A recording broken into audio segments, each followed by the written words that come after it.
Je vais parler encore de la phrase qu'on a parlé hier, qui est marquée dans la Gemara de Tarnit. De même que quand Av arrive, on diminue la joie. Pareil, le mois de Av arrive, on diminue la joie. Pareil, quand Adar arrive, on augmente la joie.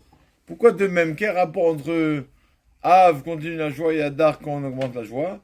De même que en Av, notre coutume est d'arrêter de manger de la viande depuis Rosh Chodesh Av, depuis le début du mois de Av.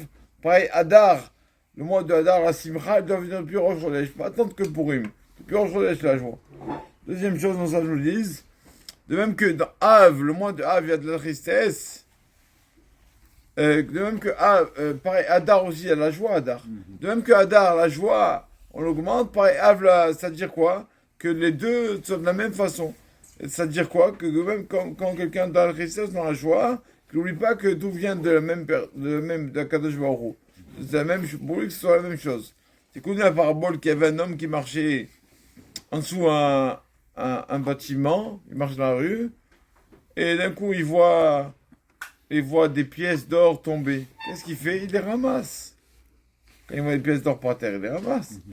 Et quelques secondes après, il voit des pierres qui tombent du toit du bâtiment. Il regarde qui me jette des pierres. Vas-y, attends, quand c'est des pierres, tu lèves pas tes yeux. Hein. Quand c'est des pierres, tu lèves tes yeux. Pareil, quand une personne, des fois, il est tellement bien, alors tout va bien, il oublie que ça vient de Kadosh Baruch Hu. Et quand il y a des problèmes, là, il se tourne vers Hachem. Pourquoi tu me fais ça, Hachem? Mais quand tu es dans le bon aussi, il fallait dire pourquoi tu me fais ça, Hachem. C'est ça le Keshem. De même que dans la joie, dans la tristesse, dans la peine, dans les déboires, on se tourne vers Hachem, vers Dieu. Alors pareil dans la joie aussi, c'est pas une raison qu'on est trop joyeux pour pas tourner vers Hachem. Hier, j'ai quelqu'un qui m'a dit une belle phrase, il m'a dit, c'est sur le terrain, quand il arrive quelque chose, qu'on voit quelqu'un s'il a les moulins en Dieu, on peut parler longtemps.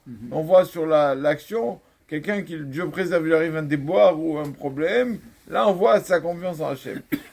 C'est la même chose. Il y avait un rab à Jérusalem, Rabbi David Baharan.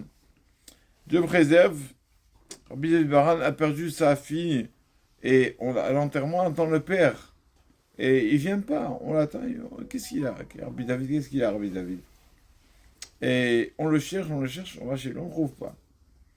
Alors, on va à la synagogue, bien sûr, on trouve à la synagogue. Qu'est-ce que tu fais? Il y a l'enterrement, Rabbi. Il leur dit.